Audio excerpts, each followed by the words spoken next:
नमस्कार। AIPC inspire इंटरैक्टिव्स की श्रृंखला लड़की हूँ लड़ सकती हूँ में एक बार फिर से आपका स्वागत है। जैसा कि हम सब जानते हैं, देश के 5 राज्यों में चुनाव प्रक्रिया शुरू हो चुकी है।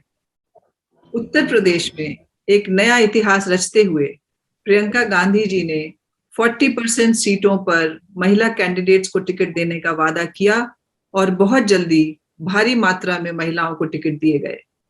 पूरे देश के लिए ये एक नई पहल है। विमेन्स एम्पावरमेंट यानी महिला सशक्तिकरण की ओर ये एक ऐसा ठोस कदम है जो पहले कभी किसी नेता ने नहीं उठाया है और ना ही किसी पॉलिटिकल पार्टी ने। लड़की हूं लड़ सकती हूं की पुकार एक ऐसे सत्य को हमारे सामने लाती है जिसके महत्व को हम में से काफी लोग भूल से गए हैं।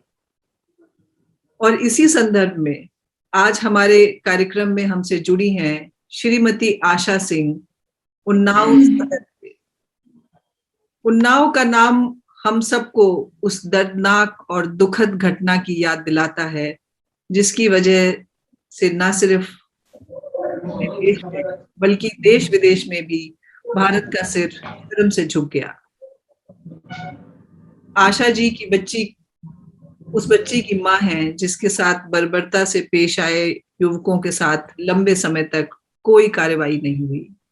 आशा जी नमस्कार, आपका इस प्रोग्राम में बहुत स्वागत है। आपने हमारे लिए समय निकाला, बहुत बहुत धन्यवाद। मैं सबसे पहले आपसे पूछना चाहूंगी कि आप कहाँ की रहने वाली हैं, आपके शहर का, गांव का नाम और थोड़ा बहुत अपने दिनचर्या के बारे में बताएं। आप दिन में क्या करती हैं, आपका जीवन किस तरह से व्यतीत हुआ है अभी तक, कुछ अपने बारे में कुछ बताएं। हमारा नाम आशा सिंह है और हम मतलब उन्नाव सदर में रहित है। आप शुरू से उन्नाव में ही रही हैं? नहीं मैम, शुरू से उन्नाव नहीं, हाँ उन्नाव में रहे हैं शुरू से मैं। अच्छा, तो मैं आपसे ये भी मेरा गांव माथी है और उन्नाव मानी जब दीदी प्रियंका दीदी ने चुनाव लड़ा रही है तो उन्नाव ये नहीं गए। अच्छा अच्छा। तो चुनाव लड़ने के जो आपका इस समय एक्सपीरियंस है उस पे हम थोड़ी देर में आएंगे, लेकिन उससे पहले मैं आपसे ये जानना चाहूंगी आशा जी, मैं जानती हूँ कि ये आपके लिए मैं खुद एक माँ हूँ तो मैं समझ सकती हूँ कि ये कितना मुश्किल है आपके लिए इसके बारे में बात करना, लेकिन फिर भी अपने बच्चियों की सुरक्षा के लिए और महिलाओं की सुरक्षा के लिए ये जरूरी है कि आप थोड़ा अपने इस एक्सपीरियंस के बारे में बोलें और हमें बताएं। अगर आपको ये बताने में कभी भी थोड़ी सी भी तकलीफ महसूस हो तो आप चुप हो सकती हैं और हम कोई दूसरा प्रश्न आपसे पूछ सकते हैं। तो मैं आपसे सबसे पहले जानना चाहूंगी कि जिस दिन वो दर्दनाक घटना घटी उस दिन क्या हुआ? आप घर पे थी या बच्चे आपके सब, आप पूरा परिवार घर पर था? कि आपकी बच्ची कब घर से बाहर निकली, कुछ थोड़ा सा हमें उसके बारे में बताएं। मेरी बच्ची घर से बाहर माता कुलदीप सिंह ने पहले रेप किया, फिर उसके बाद मेरी लड़की को अपहरण करा दिया। अपहरण कराने के बाद में उसको उठवा दिया, अपने मनई से उठवा के उनका फिर बेचनामा करा दिया। फिर बेचनामा कराने के बाद मेरे देवर को पता चला तो मेरे देवर आए, लड़की खोज करके अपने साथ ले गए, दिल्ली में रखे। तो जिस समय आपको ये घटना घटी आप घर पर थी? आपके और बच्चे भी हैं क्या? मैं जानना चाहूंगी आपके परिवार में और कौन कौन है? मेरे बच्चे 4 लड़कियां हैं, एक बेटा है और मेरे देवर दिल्ली में रहते थे, मेरा पति भी दिल्ली में रहते थे। तो मेरे घर में सासू माता बूढ़ी थी, हम मेरी सासू माता घर में रहते थे। जब मेरे साथ ये घटना घटी थी तो मैंने अपने देवर को फोन किया, मेरे देवर आए तो मेरी लड़की को ढूंढ करके लाए थे। पुलिस के द्वारा मेरी लड़की को मेरे देवर ने ढूंढवाई। अब फिर मैम उसके बाद मेरे पति को मार दिया जाता है मैम। अब फिर उसके बाद मेरे देवरानी को मार दिया जाता है मैम। फिर मेरी देवरानी की बहन को मार दिया जाता है मैम। अब मेरे घर में मैम चार चार तरह ही पड़ी है मैम। मेरे घर में किसी का काम क्रिया भी नहीं हुआ, मेरे देवर बाहर नहीं है। जी। अब आपके परिवार में अब कौन कौन आपके साथ रहते हैं? मैम मेरे देवर की बेटी जो मेरी देवरानी की बहन बड़ी मर गई, उसी की बेटी पूरा परिवार संभाले है मैम। और मेरे घर में कोई नहीं गार्जियन मैम। मेरे देवर अंदर है, मेरे सब रही हो रही सब काम क्रिया सब मेरे पति की परी, मेरे देवरानी की परी, मेरे सासू माता की परी। चार चार मैम हमारे घर में पे रही परी हैं। जी आशा जी, आपकी कहानी सुन के मुझे वाकई में समझ में नहीं आ रहा है कि मैं आपसे और क्या सवाल पूछूं। हमारे देवर को पैरवल भी दिवा दी जाए तो हमारे देवर अपने घर की अपने सबकी तरह ही तो कर सके। जी। जब जब ये घटना घटी और जब आपको मालूम पड़ गया कि कुछ इस तरह का हादसा हुआ है, क्या उस समय आपको कुछ लोगों पे शक था? क्या आप? हाँ शक तो है ही है मैम। हमें देवर को बोलते थे जब हमें पति कुमारी न बंदूकन के नालन नालन तो पेड़ में बांध करके बोले आओ तुमको भी निपटारा करते, मेरे देवर से बोले थे। तो क्या इन लोगों से आपको लगता है कि कुछ पहले से आप लोगों का कोई मनमुटाव था, या कोई उन लोगों को आपसे कोई शिकायत रही हो, या आपको उनसे कोई शिकायत रही हो जिसका वो एक बदले की भावना से उन्होंने ये किया हो, या सिर्फ नहीं मैम मेरी लड़की के साथ ऐसा जब से किए हैं तब से मेरे घर पूरा परिवार मेरा सत्यानाश कर दिया है। मेरे घर में कोई नहीं बच्चा, मेरे देवर के सिवाय मेरे घर में कोई नहीं रहेगा। मैं बच्चे लेके अपने साथ रह रहे हैं मैम। बच्चे मेरे सारे भटक रहे हैं मैम। अगर वो लड़की मेरे चाचा की ना हो, मेरे देवर की लड़की ना हो तो मेरे घर में कोई सामान नहीं वाला मैम। जी आशा जी, अब हम थोड़ा सा इससे हटके आपसे सवाल करते हैं, और मैं ये जानना चाहूंगी कि आपको पहले कैसे पता लगा कि आपको चुनाव लड़ने के लिए टिकट दिया जा रहा है? जी मैम। किसने आपको ये बताया और किस तरह से आपने ये सोचा कि आप ये लड़ाई लड़ेंगी?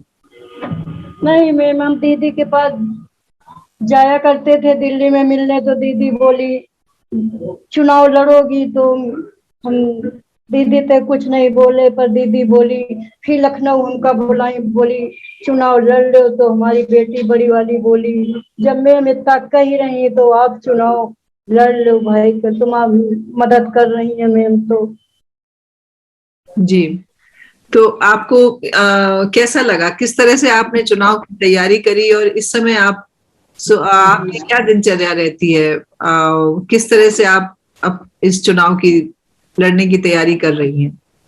क्या मैम तैयारी बच्चे हमारे सारे साथ हैं। हमारे देवर की लड़की है, वही सब देखभाल सब संभाल रही है। चुनाव के साथ साथ हम सब सारे लोग मिल लगे हुए हैं मैम। अच्छे से चल रहा मेरा चुनाव। क्या आप लोगों के घरों में जाती हैं, वहाँ उन लोगों से मिलती हैं? हाँ घरों में जाते हैं मैम, सबसे कहते हैं हमको वोट दो, पंजे में मुहर लगाइए, मेरी प्रियंका दीदी को जिताइए, उनकी सरकार बनाइए। मैं एक आपसे व्यक्तिगत सवाल भी पूछना चाहूंगी आशा जी, आपने अपने शुरुआती जीवन में कभी ये सोचा था कि एक दिन ऐसा आएगा जब आप चुनाव लड़ेंगी? नहीं मैम हम तो कभी नहीं सोचा था, ना राजनीति घर की अनेक गरीब घर की महिला है। दीदी तो हम कभी नहीं सोचना है, पर हम दीदी ने हमारे साथ हमको टिकट दिया, हमको बड़ा अच्छा लगा, उनके लिए हम धन्यवाद करते हैं। क्या आपको लगता है कि आप और आप जैसी और भी कई माएँ होंगी जिनके बच्चियों के साथ इस तरह की हरकत हुई है? अगर दीदी किसी के बच्चों के साथ ऐसे होगा तो हम उनके साथ खड़ी रहेंगे, सबको न्याय दिलाएंगे। अगर मेरी प्रियंका दीदी की सरकार बनती है तो सारे के साथ खड़े रहेंगे, सब मिलके महिला। जब आप सुनती हैं सरकार ये कहती है कि महिला सुरक्षा के लिए वो बड़े कदम उठा रही है और उठा चुकी है और आपके प्रदेश में महिलाएं सुरक्षित हैं, तो आपको ये सुन के कैसा लगता है? क्योंकि आपके लिए एक बहुत ही नहीं, मेरे लिए कुछ नहीं अच्छा लगता जब तक का प्रियंका दीदी की सरकार नहीं चुनी जाएगी। मैं जब तक का लड़कियों को, बहनों को, बेटियों को न्याय नहीं मिलेगी। मैं ये बीजेपी सरकार हटाई जाए, माता दी कांग्रेस सरकार ये चुनी जाए, प्रियंका दीदी की सरकार बनाई जाए तो शायद बेटियों बहन को न्याय मिले। आशा जी, एक महिला होते हुए मैं आपसे एक सवाल पूछना चाहूंगी कि क्या आपको लगता है कि महिलाओं के हाथ में अगर सत्ता आए तो महिलाओं की सुरक्षा ज्यादा अच्छी हो सकती है? हाँ, महिलाओं के हाथ में अगर सत्ता आएगा मैम तो महिलाओं की सुरक्षा अच्छी होगी मैम। आपको लगता है कि क्योंकि ज्यादा सत्ता में ज्यादा पुरुष होते हैं या पुलिस में भी ज्यादातर पुरुष होते हैं, इस वजह से महिलाओं के साथ इस तरह की चीजें होती हैं? और अगर पुलिस में और सरकार में अगर हम महिलाओं को ज्यादा देखेंगे तो शायद इस तरह की घटनाओं में कुछ कमी आएगी। नहीं मैम, जब ये सरकार हो जाएगी तो किसी बहन बेटियों के साथ माता भी घटना नहीं घटेगी, और जिसके साथ मैम घटेगी तो उसके हम लोग साथ देंगे, हम सब महिलाओं मिलके मैम। अब ये घटना हुई थी मैम तो हम सब लोग मिलके साथ गए थे, सारा परिवार मेरा, हम सब मिलके सारे लोग गए थे मैम। काल जो घटना हुई मैम तो उसमें हम सब लोग शामिल रहे मैम। अब एक लड़की के साथ उन्नाव में यही रेप हुआ था तो हम सब लोग मिलके मदद उनके साथ दिया है, और ऐसे किसी बहन बेटियों के साथ मैम नहीं होना चाहिए। अगर ये सरकार बन जाएगी मैम तो किसी बहन बेटियों के साथ ऐसा नहीं होना चाहिए। आशा जी, 24 घंटा वहां पर हम लोग 2 दिन बैठे थे मैम। जब आप ये चुनाव जीत जाएंगी, और आप देखिए मैं ये नहीं कह रही हूँ कि अगर आप चुनाव ये जीत जाएंगी, मैं ये कह रही हूँ जब आप जीत जाएंगी, क्योंकि मुझे पूरा विश्वास है आप जीतेंगी। और जब आप विधायक होंगी तब आप अपने इलाके के लिए क्या करेंगी? मैम नाली है, जैसे सड़कें है मैम टूटी फूटी, जैसे महिलाओं के लिए अस्पताल है, बच्चों के लिए स्कूल है मैम, ये सारी सुविधा उपलब्ध कराएंगे मैम। महिलाओं की सुरक्षा मैम। जी, आपको लगता है कि जो आपके साथ, आपके परिवार के साथ जो हुआ मैम, जैसे मेरे परिवार के साथ हुआ वैसे किसी परिवार के साथ ऐसा नहीं होना चाहिए मैम, किसी बहन बेटियों के साथ ऐसा नहीं होना चाहिए। जैसे मेरा परिवार सारा खो गया, उस कोई अपना परिवार नहीं खोना चाहता है मैम। जी, मैं ये जानना चाह रही थी कि जो आपके परिवार के साथ हुआ, आपकी बच्ची के साथ जो हुआ और उसके बाद आपके परिवार के साथ जो हुआ, क्या ये सिर्फ एक वहशीपना है या आपको लगता है कि इसमें जात पात का भी एक बहुत बड़ा रोल है? नहीं, जात पात का कुछ रूल नहीं है मैम, किसी बहन बेटियों के साथ ऐसा नहीं होना चाहिए, चाहे जात की हो, चाहे जमुनी जात की हो, चाहे नीच जात हो, चाहे जैसी हो मैम, किसी बच्चे के साथ, किसी बच्चियों के साथ ऐसा नहीं होना चाहिए।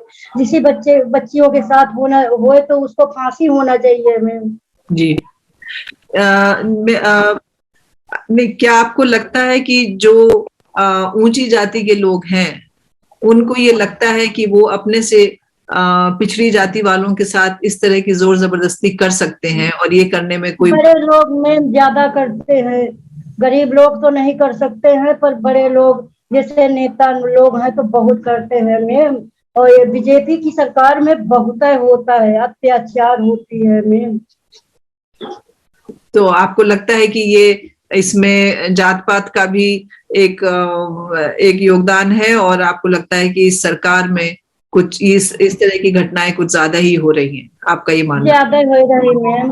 और फर्जी फर्जी मुकदमा लगवावत है मैम। ये सरकार का कोनो भरोसा नहीं है। सरकार के पीपला क्या मनई को कर दे, क्या उठवा ले, किसी बहन बेटियों को उठवा लेती है। ये सरकार पर कोई भरोसा हमको नहीं है मैम। और सरकार चुनी जाए, शायद हमको न्याय मिले। जी आशा जी, आपकी बातों से मैं सहमत हूँ और मैं आपकी हिम्मत को दाद देती हूँ कि आप इतने दर्दनाक घटना से गुजरी हैं। आप एक माँ हैं, मैं समझ सकती हूँ आपके ऊपर क्या बीती होगी, और उसके बाद आप इतनी हिम्मत करके ये चुनाव लड़ रही हैं, और आप जो आपके साथ हुआ उसको अपने साथ तो रखे हुए हैं, लेकिन उसको एक आप सकारात्मक ढंग से देख रही हैं। मैं बहुत ही ज्यादा आपकी हिम्मत को मैं दाद देती हूँ। मैं जानती हूँ कि इस समय आपको चुनाव प्रचार के लिए जाना होगा और आपके पास समय की बहुत कमी है, इसलिए मैं आपका समय और बहुत ज्यादा नहीं लूंगी। आशा जी, हमारे साथ जुड़ने के लिए बहुत बहुत धन्यवाद। AIPC यानी ऑल इंडिया प्रोफेशनल्स कांग्रेस की तरफ से मैं आपको एक बार फिर से बहुत धन्यवाद करती हूँ, और आप हमारे साथ जुड़ी इसके लिए मैं आभारी हूँ। और मुझे पूरा विश्वास है कि जब आप चुनाव में विजयी होकर लौटेंगी तो एक बार फिर से मैं आपसे समय मांगूंगी और एक बार फिर से हम लोग मुलाकात करेंगे। आशा जी, हमारी शुभकामनाएं आपके साथ। नमस्कार मैम, नमस्कार। धन्यवाद।